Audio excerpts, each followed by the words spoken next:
ऐसी दर्दनाक एक्सपेरिमेंट के बारे में आज तक आपने नहीं सुना होगा। रूस के वैज्ञानिकों ने 1940 के दशक में एक ऐसा प्रयोग किया जिसने इंसानियत की हदें पार कर दी।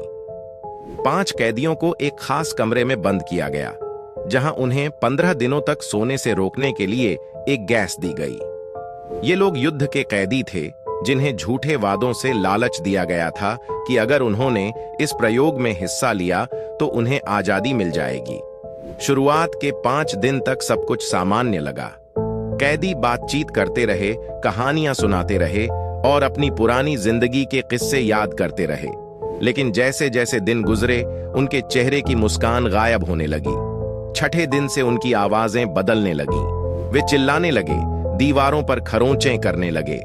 उनके चीखने की आवाज इतनी भयानक थी कि वैज्ञानिक भी डरने लगे। 10वें दिन के बाद कमरे से अजीब सी खामोशी आने लगी।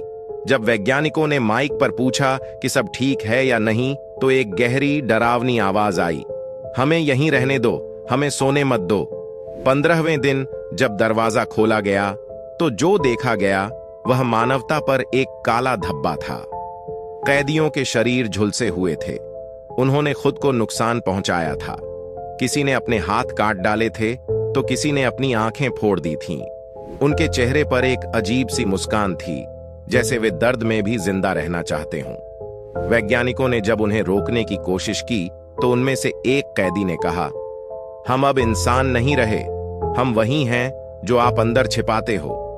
यह प्रयोग यह साबित करने के लिए था कि इंसान कब तक नींद के बिना जिंदा रह सकता है।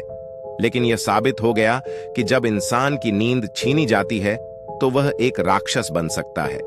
ऐसे भयावह प्रयोगों से यह सवाल उठता है, विज्ञान कितना आगे बढ़े और इंसानियत कितनी पीछे छूट जाए।